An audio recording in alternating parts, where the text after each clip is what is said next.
तर साप आहे, बघू शकता तुम्ही. सह्याद्रीनगर एरिया आहे आणि तुम्ही बघू शकता फॅमिली आहे आणि इथं साप आलाय. किचन रूम दिसतंय तुम्हाला, किचन रूम मध्ये साप आलाय. तर बघूया कसं दिसला आणि कोणाला दिसला.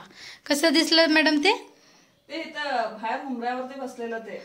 मग मी तिकडनं येत होतो वॉशरूमला जाऊन, ते बसलेलं बघून मी आणि दरवाजा खोलून घेतलो. खरं ते काय आणि आतच आलं, आतमध्ये येऊन इकडं शिरलं.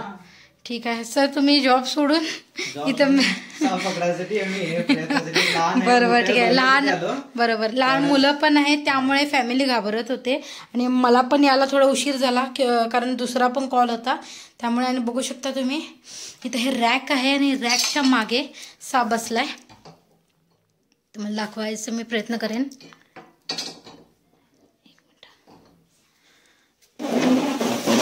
बघू शकता तुम्ही किती मोठा नाग आहे आणि अशा पद्धतीनं तो घाबरून बसलाय.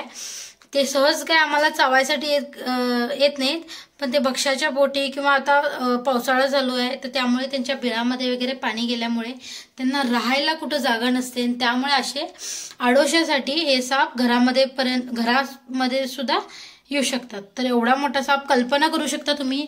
असं हे किचन रूम आहे, इथं लेडीज काम करतात, तर पायाजवळच तो साप येऊन बसला. आता त्यांना दिसला ठीक आहे, न बघता असे कित्येक साप येऊन जातात, पण त्याच्यावरती चुकून पाय वगैरे पडला असता तर दुर्घटना सुद्धा घडली असती. तर सरांच्या हातात मी कॅमेरा देईन. हा कॅमेरा. तर साप आहे, बघू शकता तुम्ही. बळा आज जावा तुम्ही, उगाच आणि घाबरशीला शैतान. आणि किती रागीट पण आहे आणि मला शूज घालता आला नाही. इकडे जाऊन बसला, मला शूज पण घालता आला नाही कारण किचन रूम असल्यामुळे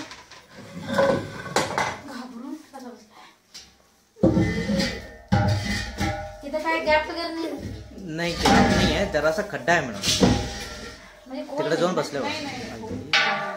तर बघू शकता तुम्ही कसा तो तिथे जाऊन बसला. या इथं चालतंय.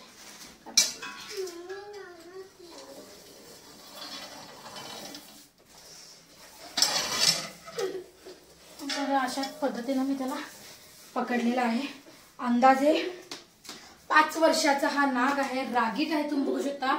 आणि सह्याद्रीनगर एरिया आहे, इथं जास्तीत जास्त आम्ही नागच पकडलेत आणि शक्यतो ते रागीटच सापडलेत. तर आजूबाजूचा परिसर तसा असल्यामुळे पूर्ण झाडींनी वेढलेला परिसर आहे आणि त्यामुळे इथं असे मोठे मोठे साप येतात जातात. बघा एवढं सिच्युएशन बघा कशी आहे. किचन रूम आहे, इथं लहान मुलं वगैरे घरामध्ये खेळतात, राहत्या घरात असा साप आला.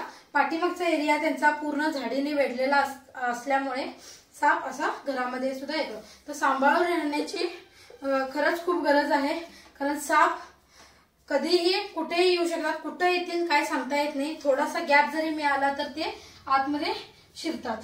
तर अंदाजे 5 वर्षाचा हा नाग आहे आणि मोठा पण आहे आणि तितकाच रागीट सुद्धा आहे.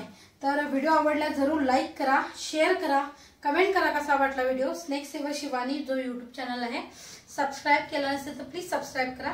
धन्यवाद. बंद करा.